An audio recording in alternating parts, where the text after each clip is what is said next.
कहानी की शुरुआत में हम एक शहर को देखते हैं जहाँ के लोग इस बात का जश्न मना रहे थे कि कल क्रिसमस आने वाला है। वो सब एक दूसरे की खुशी में शामिल होना चाह रहे थे। वहीं हमें स्क्रूज नाम के एक आदमी को देखते हैं जो कि एक बहुत ही चिड़चिड़ा किस्म का इंसान था। उसे कभी भी किसी दूसरे की खुशी पसंद नहीं थी। वो अपने पास आने वाले किसी भी इंसान से ढंग से बात तक नहीं करता था, जिसकी वजह से सारे लोग उससे नफरत करते थे। वो वहाँ की एक दुकान में पहुँचता है ताकि वो टॉम नाम के एक आदमी से अपना उधार चुकता कर सके, पर टॉम के पास उतने पैसे नहीं थे कि वो अपना उधार लौटा सके। इसलिए वो स्क्रूज से कुछ और दिनों की मोहलत मांगता है। वो उससे 2 दिन का टाइम और देता है, पर बदले में उसके उधार में वो 25 पाउंड और जोड़ देता है, जिससे टॉम काफी दुखी होता है। स्क्रूज का एक भांजा भी था जिसका नाम हैरी होता है, पर वो हैरी से नफरत करता था क्योंकि जब वो पैदा हुआ था तभी उसकी माँ की मौत हो गई थी और स्क्रूज अपनी बहन की मौत का जिम्मेदार उसे ही मानता था। इसके बाद वो अपने ऑफिस आता है। वो ऑफिस में आते ही वहाँ पर काम करने वाले बॉब नाम के आदमी को काफी डांट लगाता है और उसकी तनख्वाह भी काटने की उसे धमकी देता है। वहीं वो देखता है कि उसका भांजा हैरी अपने क्रिसमस पार्टी के लिए बुलाने आया है, पर वो उसे डांटते हुए कहता है कि वो बहुत बिजी है क्योंकि आज ही के दिन उसका 7 साल पहले उसका बिजनेस पार्टनर जैकब मार्ले की मौत हुई थी और तब से उसे ये बिजनेस अकेले ही चलाना पड़ता है। और वो गुस्से से उससे ये भी कह देता है कि क्रिसमस जैसे मनहूस दिन पर ही उसकी बहन उससे दूर हो गई थी और इसलिए वो कभी भी इस मनहूस दिन को खुशी से नहीं मना सकता। हैरी उदास होकर वहाँ से चला जाता है। इसके बाद बॉब भी अपना काम खत्म करके स्क्रूज से अपनी तनख्वाह मांगता है, पर आज उसकी तनख्वाह में से स्क्रूज कुछ पैसे काट लेता है क्योंकि कल क्रिसमस के मौके पर वो छुट्टी ले रहा था। बॉब उससे काफी रिक्वेस्ट करता है कि उसे पैसे की जरूरत है, उसे उसके बेटे की दवाइयाँ भी लेनी होती है, पर वो उसे बिना पैसे दिए ही भगा देता है। बाहर आकर बॉब अपने बेटे टीम से मिलता है जो देखने में काफी बीमार लग रहा था। स्क्रूज खिड़की से ये सब देख रहा था और कहीं ना कहीं उसे दुख भी हो रहा था कि उसके पैसे नहीं काटने चाहिए थे। इसके बाद वो अपने घर आ जाता है और जब वो अपने कमरे में सोने जाता है तभी उसके कमरे में बर्फ की परत जमने लगती है और वहाँ चारों तरफ से बर्फ ही बर्फ होता है। तभी उसे वहाँ पर जंजीरों से बंधा हुआ उसका मरा हुआ पार्टनर जैकब दिखाई देता है। वो ये सब देखकर बहुत डर जाता है और उसे कुछ भी समझ नहीं आ रहा था कि ये सब हो क्या रहा है। उसे लगता है कि वो ये सब सपने में देख रहा है, पर जैकब उसे अपनी तरफ खींचता है और बताता है ये कोई सपना नहीं बल्कि हकीकत है। वो उससे कहता है कि मेरी इन जंजीरों को देखो, ये सब मेरे जीते जी किए गए कुकर्मों की सजा है। वो स्क्रूज से कहता है कि वो उसे वार्न करने आया है ताकि मरने के बाद उसका भी वही हाल ना हो। वो उससे कहता है कि आज 3 घंटों के अंतराल में उसके पास 3 फरिश्ते आएंगे। उनकी दिखाई गई चीजों से वो सबक ले और अपनी जिंदगी को बेहतर बनाए ताकि मरने के बाद वो भी अपने कुकर्मों की जंजीर में ना जकड़ा रहे। ये बोलकर वो वहाँ से चला जाता है। स्क्रूज जब पूरी तरीके से परेशान था, उसे कुछ भी समझ में नहीं आ रहा था कि वो अब क्या करे, और तभी उसके घर की दीवारें अचानक से हिलने लगती है और उसके पास कैंडल से बनी हुई एक लेडी आती है जो अपने आप को किसी भी शक्ल में डाल सकती थी। वो उसे कहती है कि उसे उसके एक दोस्त ने भेजा है ताकि वो उसका पास्ट दिखा सके कि उसने अब तक कितने पाप और गलतियां की है, और अगर वो उन गलतियों से अभी कुछ नहीं सीखा तो आगे उसका इंजाम बहुत बुरा होगा। वो उसे लेकर उसके पास्ट में जाती है। जब वो बहुत छोटा था, वो बचपन में बहुत गरीब हुआ करता था, इसलिए क्रिसमस के एक दिन पहले भी वो बड़ी मेहनत कर रहा था ताकि उसकी फैमिली को भूखा न रहना पड़े। और जहाँ हम उसकी छोटी बहन को देखते हैं जिसे बचपन से ही कोई बीमारी थी जिसकी वजह से हमेशा उसकी सांसें रुकती थी।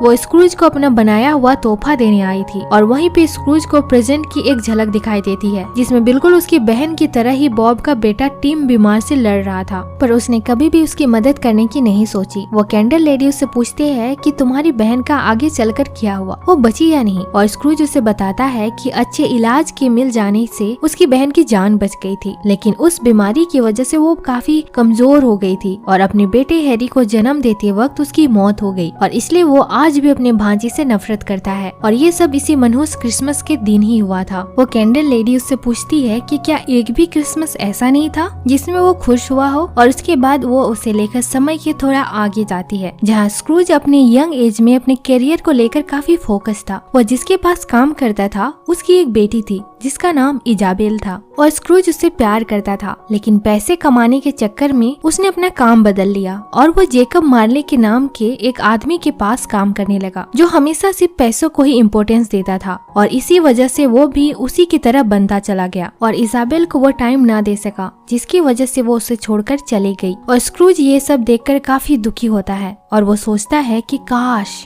उस दिन उसने उसे रोक लिया होता और इसके बाद वो कैंडल लेडी उसे लेकर कहीं और जाने लगती है। वो जाती हुई उसे कहती है कि मैंने तुम्हें तुम्हारा कल दिखाया है और अब कोई और आएगा जो उसे उसका आज दिखाएगा। इसके बाद स्क्रूज एक अलग ही जगह पे पहुंच जाता है जहाँ उसे बहुत सारे उड़ने वाले क्रीचर दिखाई देते हैं और तभी उसके पास एक बहुत ही जॉली किस्म का आदमी आता है जो स्क्रूज को बताता है कि उसने कैसे अपने खड़ूस बिहेवियर के चलते अपनी जिंदगी को बुरा बना रखा है, जिसकी वजह से उसे कोई भी पसंद नहीं करता। वो उसे लेकर हैरी के घर पहुंचता है जहां पर क्रिसमस की पार्टी हो रही थी। हैरी सबसे कह रहा था कि आज इस खुशी के मौके पर वो लोग उसके मामा स्क्रूज के लिए दुआ करें, पर वहाँ पर मौजूद हर एक इंसान स्क्रूज से नफरत करता था, इसीलिए कोई भी ऐसा करने के लिए राजी नहीं होता। और हैरी सबसे कहता है कि वो चाहे जैसे भी हो वो उसके मामा है। उसने कभी अपनी माँ को नहीं देखा, लेकिन ऐसा सुना है कि उसकी माँ अपने भाई स्क्रूज से बहुत प्यार करती थी और अगर ऐसा है तो जरूर वो उतने भी बुरे इंसान नहीं है। उनके अंदर आज भी कहीं न कहीं एक अच्छा इंसान छुपा हुआ है जो बाहर आना चाहता है। और इसके बाद वो अपनी मॉम को याद करके थोड़ा इमोशनल हो जाता है। हैरी को उसकी वाइफ आकर संभालती है और कहती है कि आज क्रिसमस के दिन कोई उदास नहीं रहता। ये सब देखकर स्क्रूज को इजाबेल की एक झलक दिखाई देती है और अब वो जॉली आदमी उसे लेकर बॉब के घर जाता है जहाँ पे वो देखता है कि बॉब के बहुत सारे बच्चे हैं और वो भी क्रिसमस के दिन स्क्रूज के लिए दुआ करने की बात कर रहा था क्योंकि वो भी उसे उतना बुरा इंसान नहीं मानता था। वहाँ पे बॉब का बेटा टीम वही गाना गाता है जो बचपन में स्क्रूज की बहन गाया करती थी और गाते गाते टीम की तबीयत खराब होने लगती है और स्क्रूज को वहाँ पे वही झलक दिखाई देती है जब उसकी बहन भी उसी की तरह ही बीमार हुआ करती थी। ये सब देखकर अब स्क्रूज को उस लड़के के लिए बहुत दुख हो रहा था। वो उस आदमी से पूछता है कि आगे चलकर टीम का क्या होगा और वो जॉली आदमी उससे कहता है कि वो सिर्फ प्रेजेंट दिखा सकता है क्योंकि फ्यूचर दिखाने के लिए उसके पास कोई और आएगा। ये बोलकर वो वहाँ से गायब हो जाता है। इसके बाद स्क्रूज अपने आप को अपने ऑफिस के सामने पाता है और उसके सामने एक अजीब सा आदमी होता है जो कुछ बोल ही नहीं रहा था, वो बस उसे इशारे से कुछ दिखा रहा होता है। वहाँ पे वो देखता है कि उसके ऑफिस के सामने बहुत सारे लोग जश्न मना रहे हैं और वहाँ पर जितने भी लोग आए हैं उन सब ने कभी न कभी स्क्रूज से लोन लिया होता है। दरअसल वो जश्न इसलिए मना रहे थे क्योंकि स्क्रूज की मौत हो चुकी थी और अब उन सबको उसकी उधारी से छुटकारा मिल चुका था। पर स्क्रूज अभी भी समझ रहा था कि वहाँ पर खड़े सारे लोग उसका गुणगान कर रहे हैं क्योंकि उसे अभी भी पता नहीं था कि वो लोग उसकी मौत पर खुश हो रहे थे। अब इसके बाद स्क्रूज को फ्यूचर की एक और घटना दिखाई जाती है जिसमें वो देखता है कि बॉब के बेटे टीम की अब मौत हो चुकी है। ये सब देखकर उसे वाकई में काफी दुख होता है। वो कहता है कि वो उसे बचा सकता था। वो फ्यूचर देखने वाले उस फरिश्ते से पूछता है कि क्या ये सब होकर रहेगा या फिर उसके बदल जाने से ये सब ठीक हो सकता है। तभी वहाँ पर दो लोग स्क्रूज की डेड बॉडी लेकर आते हैं और उसे बहुत ही बेइज्जती के साथ कब्र में डालते हैं। ये सब देखकर स्क्रूज काफी ज्यादा घबरा जाता है। वो अपने आप को भी उन्हीं जंजीरों में जकड़ा हुआ देखता है जैसा कि उसका दोस्त जेकब मार्ले बंधा हुआ था और अब वो फरिश्ता धीरे धीरे उसकी ओर बढ़ रहा था। वो उससे काफी रिक्वेस्ट कर रहा था कि अब वो बदल जाएगा और सब कुछ सही कर देगा। वो कभी भी एक ऐसा इंसान नहीं बनना चाहेगा जिसके मरने पर लोग खुशी मनाएं। पर उसके कर्मों की जंजीरें उसे लगातार कब्र की ओर खींच रही थी और आखिरकार वो उसे कब्र के अंदर खींच लेती है। पर वहाँ से वो सीधा अपने बेडरूम में पहुँच जाता है और अब उसे एहसास हो गया था कि वो कितना गलत था और आज क्रिसमस के दिन वो सब कुछ ठीक कर देना चाहता था। वो अपने भांजे हैरी के घर जाता है और क्रिसमस के गिफ्ट के रूप में उसे उसकी मॉम का बनाया हुआ डॉल गिफ्ट करता है। वो उसे अपने पहले की सारी गलतियों के लिए भी माफी मांगता है। बॉब को वो अपना बिजनेस पार्टनर बना लेता है ताकि उसकी कमाई बढ़ जाए और उसके बेटे टीम का अच्छे से इलाज हो सके। वो उन सब लोगों को अपने घर क्रिसमस के मौके पर इनवाइट करता है जो उसका उधार चुका नहीं पा रहे थे और वो उनके बाकी के सभी उधारों को माफ कर देता है। और इसी के साथ ये मूवी यहीं पर खत्म हो जाती है। अगर आपको ये वीडियो हमारा अच्छा लगा तो प्लीज वीडियो को लाइक शेयर और चैनल को सब्सक्राइब कर दें। तब तक के लिए बाय।